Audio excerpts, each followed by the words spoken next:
تنزيل من رب العالمين.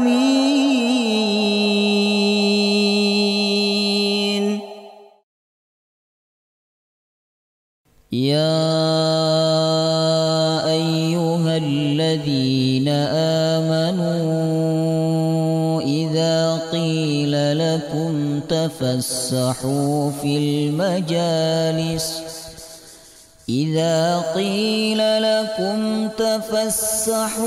في المجالس فافسحوا يفسح الله لكم وإذا قيل انشزوا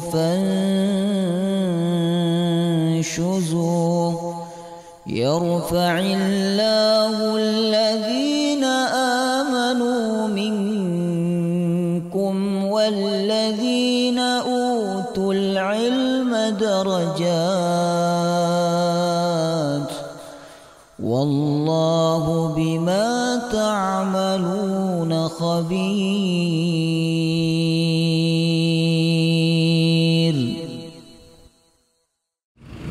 بسم الله الرحمن الرحيم. السلام عليكم ورحمة الله وبركاته.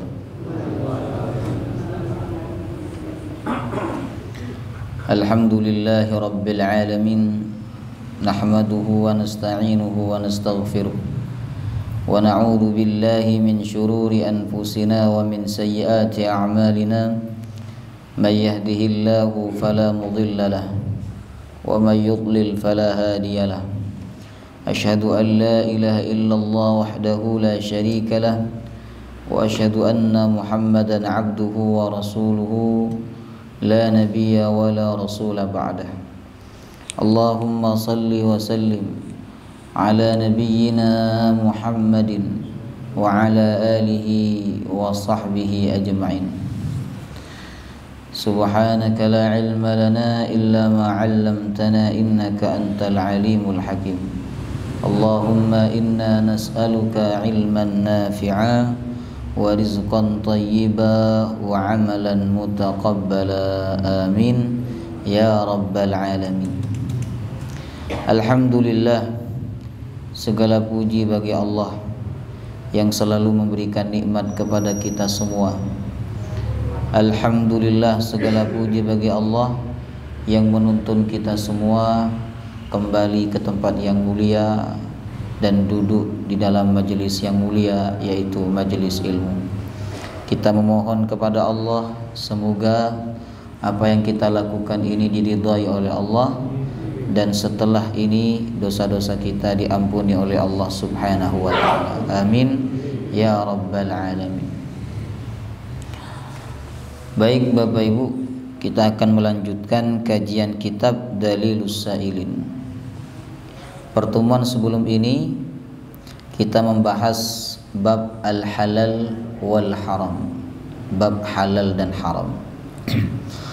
Dan saya menganggap sudah selesai pembahasan tentang halal dan haram, walaupun di kitab ini masih banyak ya.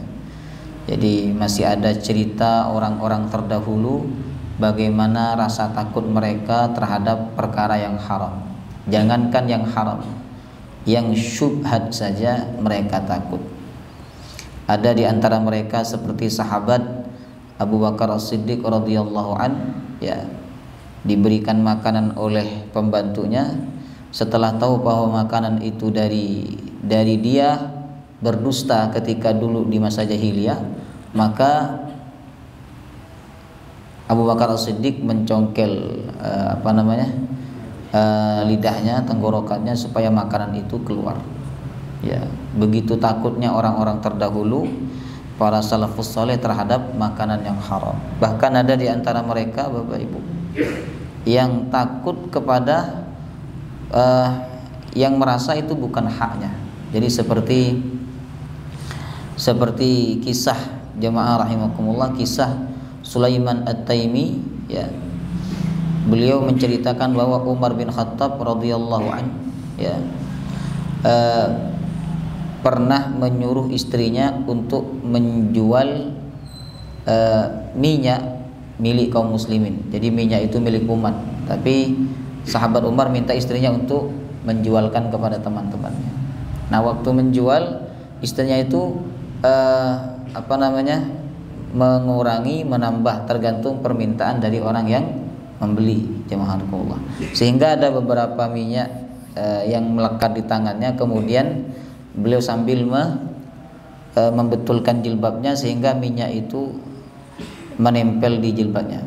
Minyak wangi tersebut menempel di jilbabnya. Kemudian sahabat Umar bertanya, ketika masuk kepada istrinya, beliau bertanya, bau apa ini? Kata istrinya, ini bau minyak tadi, bekas-bekas aku jualan. Kata sahabat Umar, engkau telah berbuat zalim. Kau telah berbuat zalim. Yang kau jual itu minyak kaum muslimin, ya, milik kaum muslimin, dan kau telah berbuat zalim. Akhirnya sahabat Umar minta istrinya itu untuk menghilangkan bau minyak tersebut, sampai digosok dengan tanah, Bapak Ibu, ya, baru hilang bau minyaknya. Nah, begitu takutnya orang-orang terdahulu, jamaah rahimakumullah, terhadap perkara yang haram, ya. Sebenarnya kan sulit menghindari. Orang jual minyak kok nggak pegang minyak dan tidak tersentuh dengan minyak wangi, itu sulit, jamaah rahimakumullah. Tetapi begitulah takutnya para sahabat. Apalagi itu milik orang banyak. Kalau orang itu mengambil hak orang banyak, Bapak Ibu, kepada siapa dia minta maaf? Ya, kepada siapa dia minta maaf, jamaah rahimakumullah? Ya kan? Nah, makanya jamaah rahimakumullah, hendaklah kita semua takut kepada perkara yang haram, ya, takut kepada perkara-perkara yang syubhat, Bapak Ibu. Ada juga di sini, ya, cerita seorang ulama menyuruh budaknya untuk menjual kain. Kain itu harganya 5 rial. Tapi sama budaknya, dia nggak tahu kalau kain itu harganya 5 rial. Lalu sama budaknya dijual 10 rial. Nah, setelah datang, kok duitnya banyak? Ditanya sama tuannya ini, dari mana kamu dapatkan duit yang banyak ini? Kata dia, aku menjual pakaian ini harganya 10 rial. Jemaah rahimakumullah. Kata tuannya, bukankah harga ini 5 rial? Mohon maaf tuan, aku tidak tahu kalau harganya ini 5 rial. Maka ulama itu mencari orang yang membeli pakaiannya beliau untuk dikembalikan 5 rialnya. Segitunya orang-orang terdahulu takut kepada perkara yang haram, yang syubhat, jamaah rahimakumullah. Kalau kita dikembalikan enggak? Buatan ini rezeki, ya. Rezeki dari Allah, enggak boleh ditolak. Sebenarnya secara hukum sah-sah saja. Barang 5 rial dijual 10 rial sah-sah saja. Tapi begitu takutnya ulama ini kepada perkara yang syubhat sampai dicari yang beli pakaiannya siapa, dikembalikan duitnya 5 rial, Bapak Ibu, ya. Baik, sekarang kita masuk bab berikutnya, yaitu al-hilmu, bab lemah lembut. Bab lemah lembut. Semoga dengan kita belajar bab ini, kita menjadi pribadi yang lemah lembut. Lemah lembut ucapannya, lembut juga sikapnya, jamaah rahimakumullah. Karena salah satu ciri seorang muslim itu punya sifat al-hilm, lemah lembut. Al-hilm diartikan oleh ulama dalam kitab ini dhabtun nafsi wat tab' an hayjanil ghadab.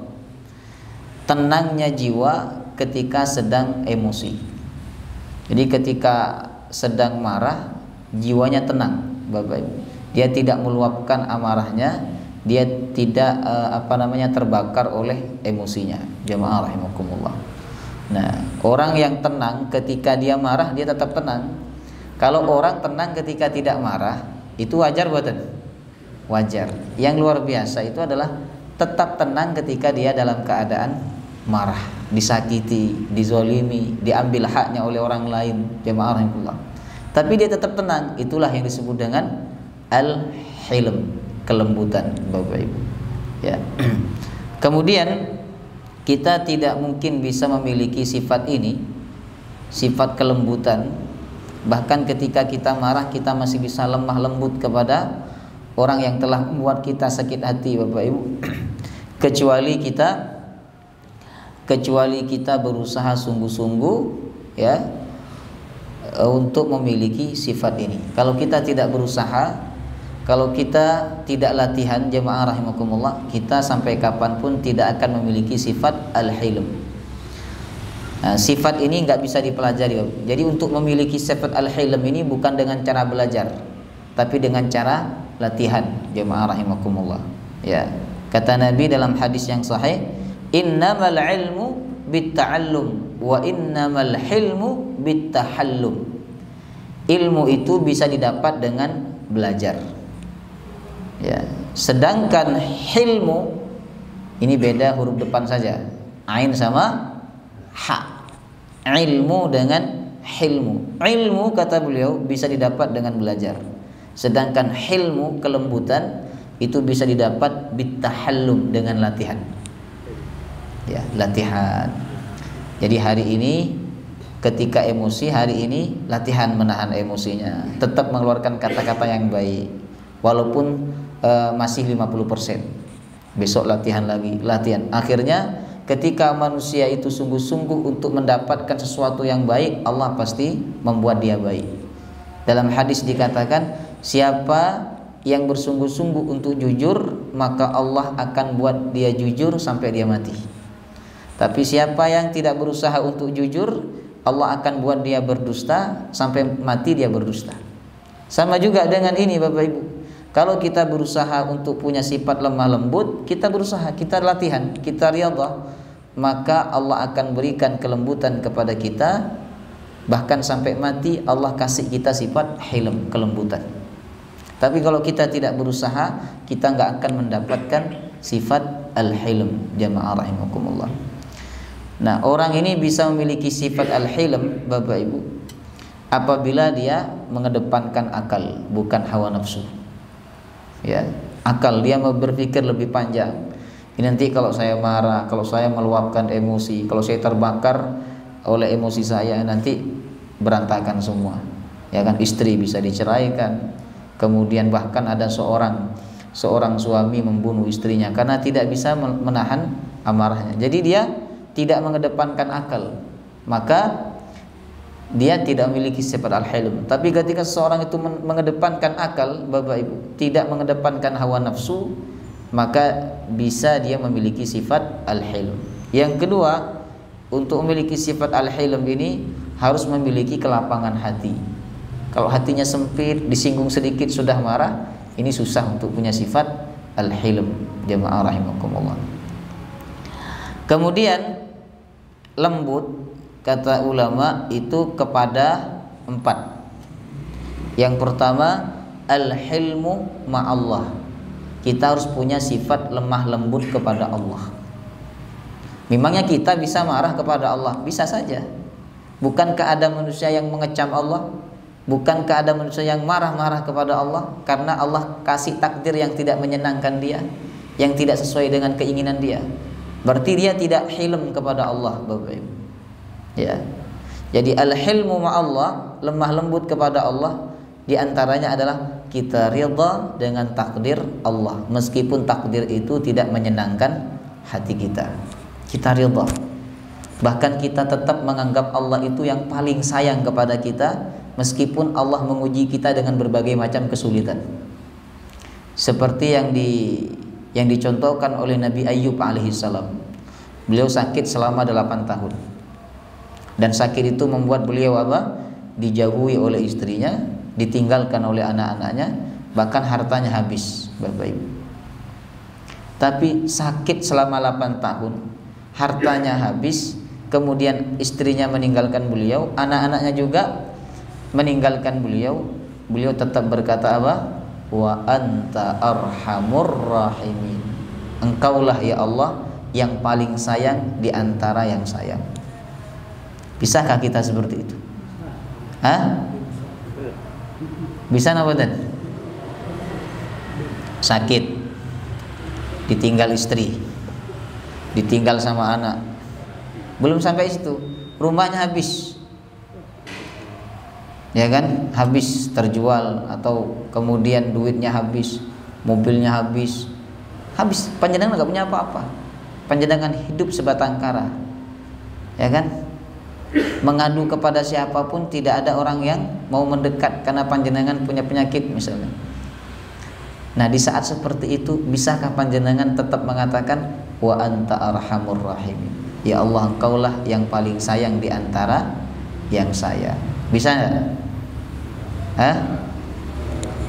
Kalau kita bersungguh-sungguh, insya Allah bisa, Bapak Ibu. Ya. Nah, bahkan karena ucapan Nabi Nuh itu, wa anta arhamur rahimin, sakitnya disembuhkan oleh Allah.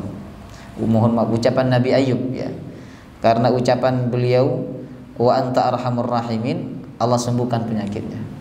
Kan di dalam Al-Qur'an, Rabbi anni massaniyad-durru wa anta arhamur rahimin. Ya Allah, aku ditimpa penyakit dan Kaulah yang paling sayang di antara yang sayang. Berkat ucapan itu langsung disembuhkan penyakitnya oleh Allah. Bagaimana cara Allah menyembuhkan penyakitnya? Nabi Ayub disuruh oleh Allah untuk menghentakkan kakinya ke tanah. Dihentakkan kakinya, muncul air. Kata Allah, mandilah dengan air itu dan minumlah airnya. Jadi Allah sembuhkan penyakit itu bukan hanya di luar, sampai ke dalam-dalamnya. Karena Allah merintahkan Nabi Ayub untuk minum air tersebut. Ya. Ada penelitian modern, Bapak Ibu. Kemarin saya lihat ada seorang ahli, ya. Salah satu terapi menyembuhkan penyakit itu adalah dengan cara menghentakkan kaki. Tapi langsung ke tanah, ya. Langsung ke tanah. Bukan ke poroslen, tapi langsung ke tanah. Itu jangan menghentakkan kakinya gitu. Ya. Paham tidak? Belum, ya. Nah, jadi caranya bukan diinjak-injak, bukan diinjak-injak. Jadi seperti orang melangkah, tapi dihentakkan kakinya. Nah, itu metode. Cuman bedanya dengan Nabi Ayub, kalau Nabi Ayub menghentakkan kakinya keluar air. Kalau kita keluar air juga, bukan dari tanah, tapi dari mulut. Baik, Bapak Ibu. Subhanallah. Maka jemaah rahimakumullah, lembut itu pertama kepada Allah. Apapun yang Allah kasih kepada kita dan Allah tetapkan dalam kehidupan kita, hendaklah kita lembut kepada Allah. Kita ridha, kita tetap mengatakan Allah itu yang paling sayang, Allah yang paling peduli, Allah yang paling perhatian. Yang kedua, Bapak Ibu, lembut itu al-hilmu ma'an nafsi. Lembut kepada manusia, lembut kepada anak, lembut kepada istri, ya, lembut kepada orang-orang sekitar, lembut kepada bawahan. Biasanya orang ini kalau udah berkuasa sedikit, udah main gebrak meja. Jemaah rahimakumullah, udah bodoh-bodohin orang. Kamu nih bodoh, goblok, gini aja nggak tahu. Udah, saya nggak mau lihat wajah kamu. Nah, itu kan mencerminkan kekerasan, bukan kelembutan. Jadi kepada siapapun kita harus lembut, Bapak Ibu. Ya, kelembutan itu tidak hanya kepada orang-orang yang berada di atas kita, tapi orang-orang yang berada di bawah kita secara kedudukan maupun secara ekonomi, kita harus lembut kepada mereka. Jemaah rahimakumullah. Kemudian yang ketiga, al-hilmu ma'an nafsi. Lembut kepada diri sendiri. Ya. Lembut kepada diri sendiri itu bagaimana? Ya. Tidak boleh menyakiti diri sendiri. Ya. Makanya dalam Islam, kenapa merokok itu diharamkan? Karena dia menyakiti diri sendiri, Bapak Ibu. Dia membahayakan diri sendiri, jemaah rahimakumullah. Jadi kita tidak hanya lembut kepada orang, tapi juga lembut kepada diri kita sendiri, jemaah rahimakumullah. Ya. Jadi perlakukan diri kita ini dengan lembut, Bapak Ibu. Ya. Kemudian jemaah rahimakumullah, al-hilmu ma'al hayawanat wal jamadat, yaitu lembut kepada hewan dan lembut kepada makhluk-makhluk Allah yang lainnya. Ya. Kepada hewan kita harus lembut. Ya. Makanya kata Nabi, ketika kita menyembelih hendaknya apa? Ditajamkan pisaunya. Itu salah satu sikap kita lembut kepada hewan. Nabi SAW juga mencontohkan, bukti beliau lembut kepada hewan itu adalah beliau memberikan nama hewan-hewan peliharaannya, Bapak Ibu. Ya. Kemudian Nabi SAW pernah menegur sahabat yang memberikan muatan terhadap onta tapi lebih daripada kemampuan onta tersebut. Ya. Kemudian lembut kepada tanam-tanaman. Nabi pernah lembut kepada batang kurma. Ketika batang kurma itu menangis karena tidak lagi dipakai oleh Nabi untuk tongkat ketika khutbah Jumat, dia menangis sebab sahabat saat itu sudah membuatkan mimbar untuk Nabi. Jadi di mimbar itu otomatis sudah ada pegangannya. Jemaah rahimakumullah. Nah, batang kurma itu menangis, disamperin oleh Nabi. Kemudian dilus-elus oleh Nabi seperti anak kecil yang menangis lalu dilus-elus oleh orang tuanya, disayang-sayang oleh orang tuanya. Lalu Nabi berkata, apakah kamu ingin menjadi pohon di dunia atau di surga? Kalau kamu ingin menjadi pohon di surga, diamlah, jangan menangis. Nanti kamu akan bertemu denganku di surga, kata Nabi. Dan ini menunjukkan kelembutan Nabi kepada tanaman, kepada tumbuh-tumbuhan. Jemaah rahimakumullah, ya. Jadi usahakan kita lembut kepada siapapun dan kepada apapun, Bapak Ibu, ya. Kalau kepada hewan saja kita harus lembut, apalagi kepada manusia, jemaah rahimakumullah. Kemudian di dalam bab ini ada beberapa ayat, yaitu ada 5 ayat yang disebutkan tentang hilm, kelembutan. Yang pertama surah Al-Baqarah ayat 225. Al-Baqarah 225. La yu'akhidhukumullahu billahwi fi aymanikum walakin yu'akhidhukum bima kasabat qulubukum. Allah Subhanahu wa ta'ala tidak akan menghukum kalian dengan sumpah yang tidak sungguh-sungguh. Jadi sumpahnya hanya sumpah bermain-main saja, bukan sumpah yang sungguh-sungguh. Walakin yu'akhidhukum bima kasabat qulubukum. Tetapi Allah Subhanahu wa ta'ala akan menghukum kalian dengan sumpah yang kalian niatkan dengan hati kalian. Wallahu ghafurun halim, dan Allah Maha Pengampun Halim. Ini satu akar kata dengan hilm. Halim lagi maha lembut. Kalau di terjemahan diartikan penyantun, Bapak Ibu. Jadi salah satu bentuk Allah itu maha lembut, jemaah rahimakumullah, adalah Allah tidak menghukum kesalahan hambanya apabila kesalahan itu dilakukan karena tidak sengaja. Nggak dihukum sama Allah. Ya.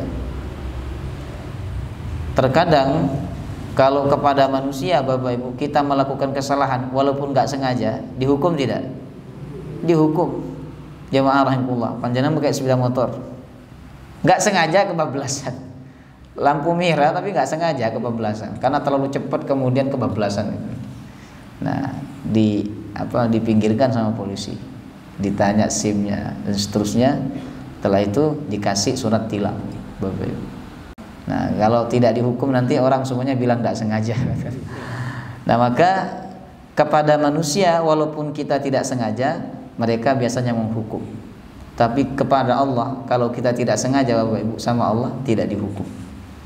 Ini bagian daripada kelembutan Allah Subhanahu wa ta'ala. Ada 2 kesalahan atau keburukan walaupun kita lakukan tapi tidak dihukum oleh Allah.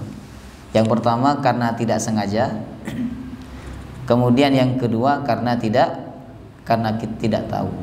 Jemaah rahimakumullah, ya. Kemudian di sini Allah Subhanahu wa ta'ala menyebut dirinya dengan kata Halim. Halim artinya maha lembut atau penyantun. Dan sebelum Allah menyebut kata Halim, Bapak Ibu, Allah menyebut dirinya dengan sifat Ghafur, maha pengampun. Menunjukkan bahwa salah satu bentuk kelembutan Allah kepada hambanya yaitu Allah mengampuni dosa hambanya. Sebanyak apapun dosa hambanya, kalau dia datang minta ampun kepada Allah, Allah akan ampuni. Subhanallah. Ini menunjukkan kalau, mohon maaf ya, kelembutan hatinya Allah Subhanahu wa taala. Ada orang banyak salahnya kepada kita, lalu kita maafkan Bapak Ibu. Itu menunjukkan bahwa kita ini orang yang lembut hatinya. Jemaah rahimakumullah. Kita memaafkan kesalahan orang paling sekali, 2 kali, 3 kali. Tapi kalau sudah lebih daripada 3 kali, biasanya kita berat untuk memaafkan. Sedangkan Allah, berapapun kesalahan seorang hamba itu, dalam hadis yang sahih, dia berbuat salah, minta maaf. Berbuat salah lagi, minta maaf lagi. Berbuat salah lagi, minta maaf lagi. Itu dimaafkan terus sama Allah. Asalkan kesalahan itu dia lakukan bukan karena dia menyombongkan diri, tapi karena dia tidak bisa menahan hawa nafsu. Jemaah rahimakumullah. Bahkan 100 kali dia berbuat salah, 100 kali dia bertaubat, kata Imam Nawawi, 100 kali pula Allah mengampuni dosanya. Nah, ini bukti bahwa Allah itu Al-Halim, memiliki sifat kelembutan. Jemaah rahimakumullah. Kemudian kata ulama, termasuk juga menunjukkan kelembutan Allah, yaitu Allah memberikan kesempatan kepada hambanya untuk bertaubat. Jadi tidak langsung diazab saat itu, dikasih hidup oleh Allah, dikasih kesempatan oleh Allah untuk bertaubat, ya. Dan yang lebih luar biasa lagi Bapak Ibu, meskipun hambanya berbuat dosa, tetapi Allah tetap memberikan rizki. Ini menunjukkan kelembutan Allah, ya. Ada enggak seorang karyawan ketika karyawan itu berbuat salah kemudian tetap dapat gaji? Enggak ada, jemaah Allah. Kalau karyawan itu berbuat salah, justru bukan dapat gaji, mengganti.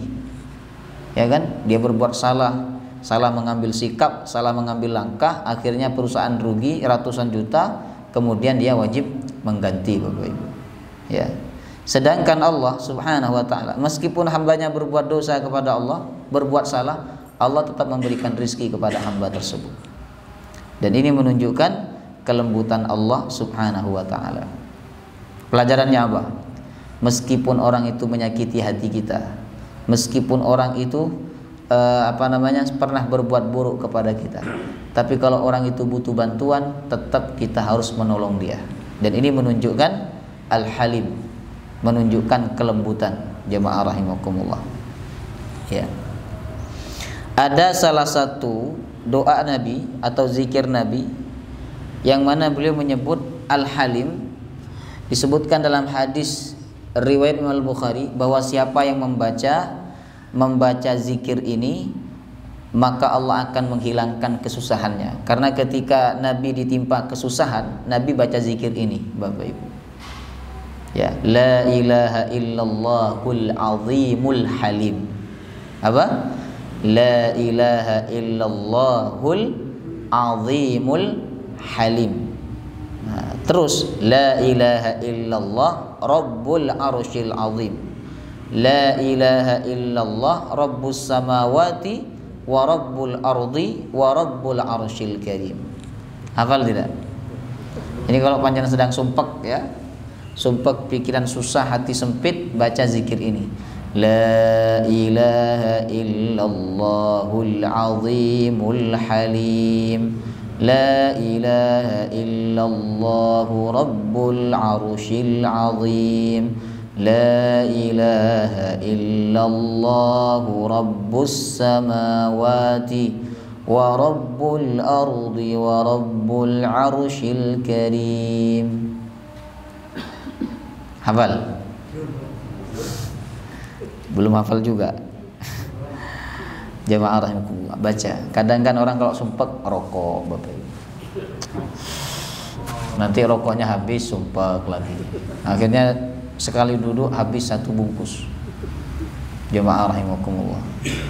Nah, orang beriman tuh kalau sumpek zikir kepada Allah. Nah, zikirnya apa? Ini diajarkan oleh Nabi. La ilaha illallahul azimul halim. La ilaha illallah rabbul arsyil azim. La ilaha illallah rabbus samawati wa rabbul ardi wa rabbul arsyil karim. Jemaah rahimakumullah, ya. Baik, kemudian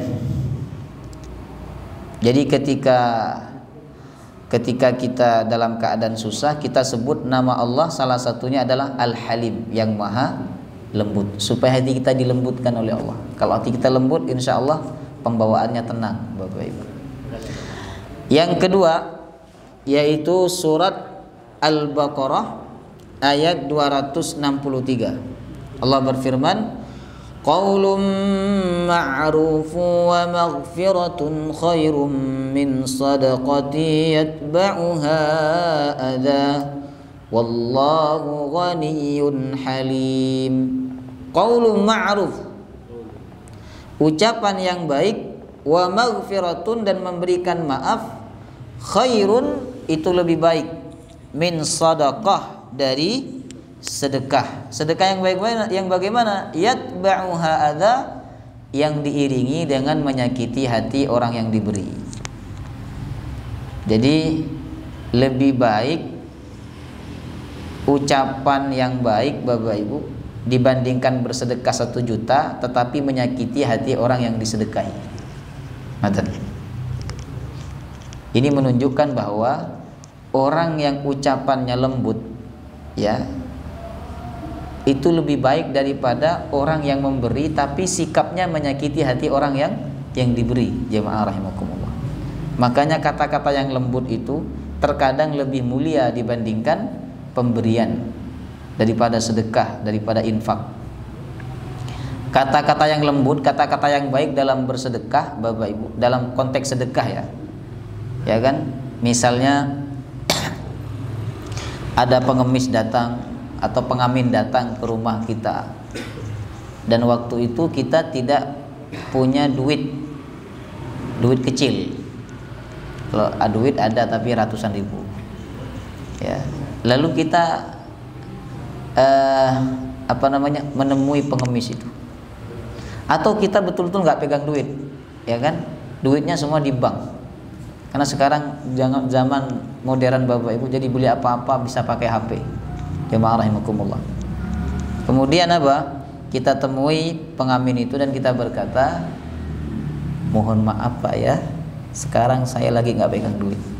Besok-besok Bapak kalau kesini lagi dan saya pegang duit, insya Allah saya kasih Bapak. Nah, itu namanya qaulun ma'ruf, ucapan yang baik. Saged nawadan? Nah, misalnya panjenengan pakai mobil, ya.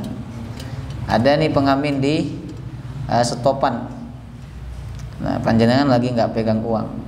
Sudah kasih qaulun ma'ruf. Qaulun ma'ruf, ucapan yang baik. Kalau kita nggak bisa berucap yang baik, pakai gestur, Bapak Ibu, gini. Nah, sambil senyum. Ya udah nggak ngasih, nggak buka kaca mobil lagi. Nah, kalau bisa buka kaca mobilnya dan bilang, maaf Pak, saya sekarang lagi nggak pegang uang. Itu qaulun ma'ruf. Jemaah rahimakumullah. Ngoten. Cuman sama pengamennya dikira buka mobil mau ngasih, ternyata dikasih qaulun ma'ruf. Nah, jadi qaulun ma'ruf, Bapak Ibu, ini lebih baik daripada memberi tapi menyakiti hati yang diberi. Jemaah rahimakumullah. Misalnya suami nggak ngasih duit, suami ini, tapi ngasih qaulun ma'ruf, ucapan yang baik, ya kan? Ucapan yang baik, kata-kata yang lembut, ya kan? Itu lebih baik daripada dia ngasih duit tapi marah-marah sama istrinya. Ya ibu-ibu, lebih suka mana? Qaulun ma'ruf tapi nggak ada duitnya, marah-marah tapi ada duitnya? Oh, nggak apa-apa marah-marah, yang penting ada duitnya. Kalau qaulun ma'ruf terus nggak makan saya.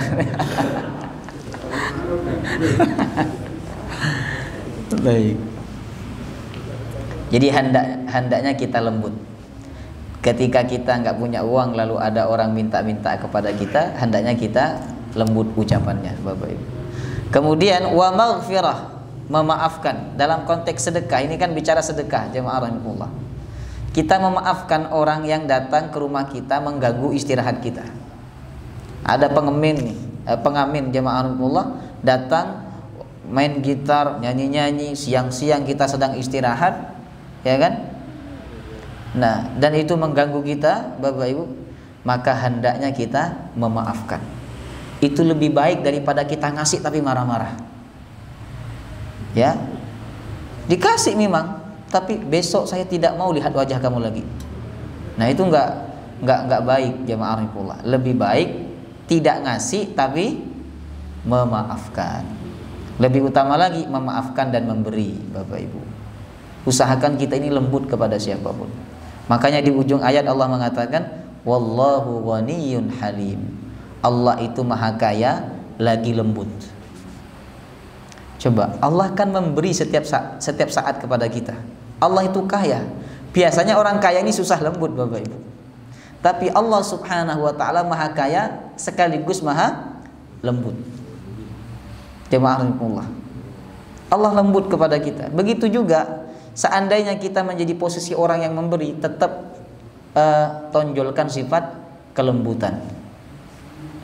Seandainya kita menjadi orang kaya, Bapak Ibu, tetap yang ditonjolkan itu sifat kelembutan. Jangan mentang-mentang kaya orang disuruh-suruh.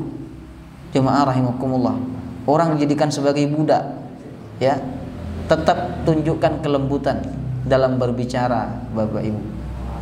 Ya kan? Tetap tunjukkan kelembutan dalam bersikap. Ya kan? Ini jarang kita temukan ya. Jarang kita temukan orang-orang yang kaya jemaah rahimahullah tapi ucapannya lembut, kemudian sikapnya jarang kita temukan. Ya kan? Kecuali orang-orang kaya yang betul-betul saleh dan beriman kepada Allah Subhanahu wa taala. Ya. Dulu waktu dia miskin lembut ucapannya. Tapi setelah dapat duit, punya duit sedikit udah beda. Agak tinggi nadanya, Bapak Ibu.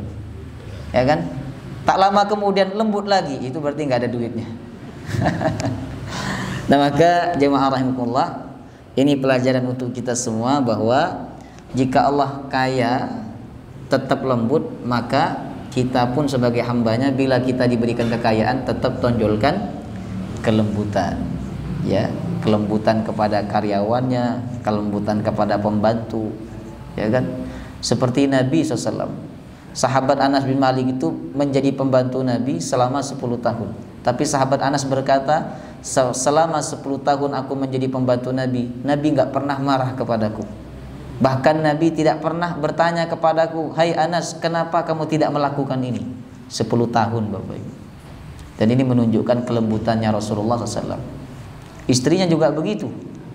Selama Nabi bermuamalah dengan istrinya, Nabi tidak pernah marah kepada istrinya. Coba cari satu hadis, kalau ketemu kasih saya bahwa Nabi itu pernah marah kepada istrinya. Enggak ada. Jemaah rahimakumullah.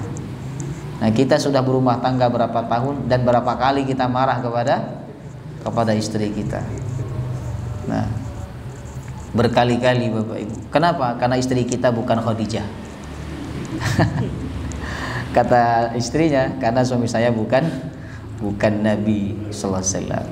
Ya, jadi tetap tonjolkan halim, al-hilm, kelembutan jemaah rahimakumullah, ya, kepada siapapun. Mau kepada orang yang lebih kaya daripada kita atau kepada orang yang miskin, Bapak Ibu. Ya. Kemudian ayat yang ketiga, surah Ali Imran 134. Allah menyebutkan ciri orang bertakwa itu salah satunya adalah lembut. Jadi ketika dia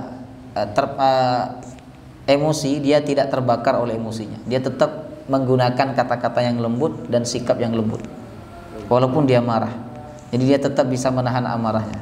Allah sebutkan dalam surah Al-Imran ayat 134.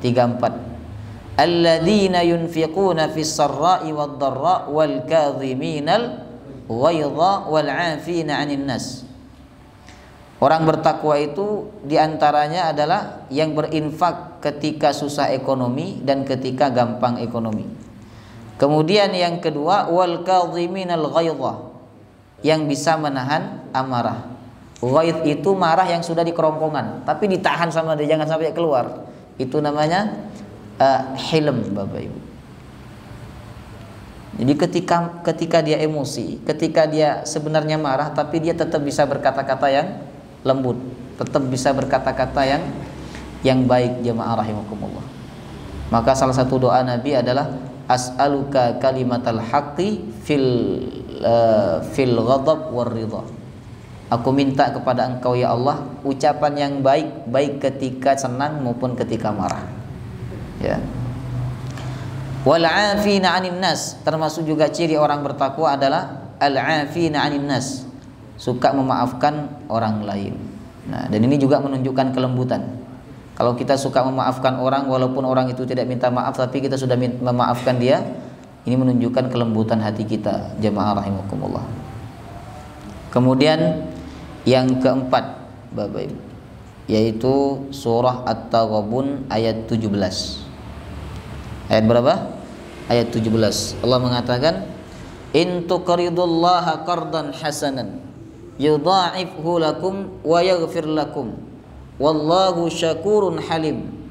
Apabila kalian meminjamkan kepada Allah dengan pinjaman yang baik, maka Allah akan melipat gandakan gantinya untuk kalian dan Allah akan mengampuni dosa kalian. Pinjaman di sini maksudnya adalah sedekah. Jadi ketika kita bersedekah atau berinfak, Allah menganggap itu sebagai akad pinjaman. Ya. Kalau dianggap sebagai akad pinjaman pasti dikembalikan oleh Allah. Dan kembalinya dua, Bapak Ibu. Pertama, yudha'ifhu lakum, dikembalikan berlipat-lipat oleh Allah Subhanahu wa taala. Dalam surah Al-Baqarah ya, ayat 266 apa 63 ya. Allah sebutkan gantinya itu 700 kali lipat. Jamaah rahimakumullah. Kamatsali habbatin ambatat sab'a sanabil.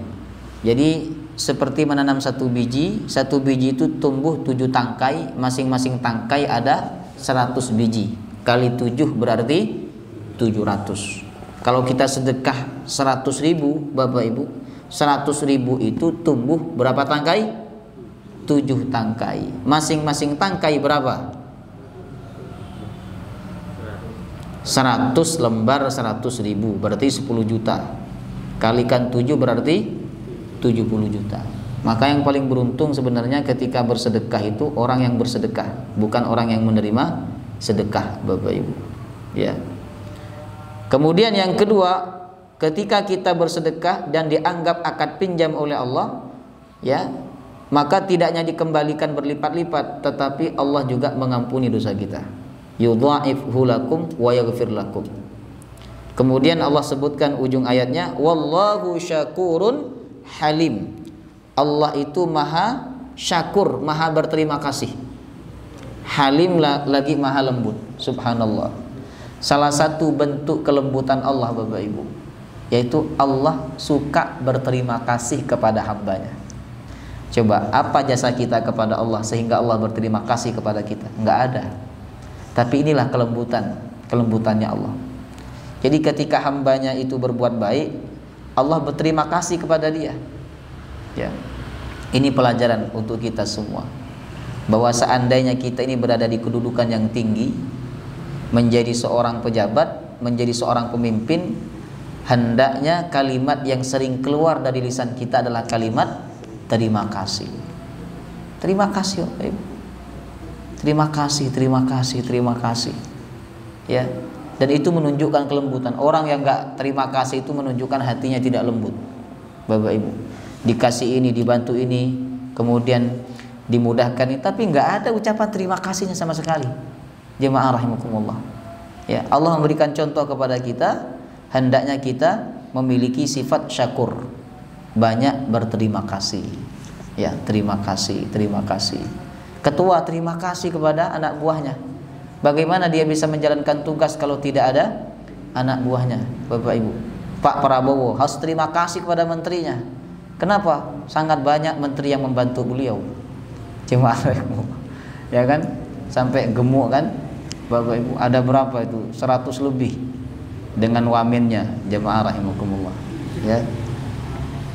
Jadi semakin banyak yang membantu kita, semakin banyak ucapan terima kasih kita kepada mereka. Jemaah rahimakumullah. Dan ini menunjukkan kelembutan. Ya. Kemudian yang terakhir surah Al-A'raf ayat 199. Allah mengatakan khudil afwa. Khudil afwa, berikanlah maaf. Wa'mur bil urfi, perintahkan yang baik. Wa'arid anil jahilin, dan berpalinglah dari orang-orang yang bodoh. Ya. Jadi kalau ada orang berbuat salah kepada kita, kita tunjukkan kelembutan, yaitu dengan cara memaafkan kesalahan dia. Bapak Ibu. Demikianlah ayat-ayat yang berbicara tentang kelembutan. Dan semoga ayat-ayat ini memotivasi kita semua untuk memiliki sifat lemah lembut, lembut berbicara dan lembut dalam bersikap. Ya. Wallahu taala alam bisawab. Mari sama-sama kita tutup dengan doa kafaratul majlis. Subhanakallahumma wa bihamdika asyhadu an la ilaha illa anta astaghfiruka wa atubu ilaik. Wassalamu alaikum warahmatullahi wabarakatuh.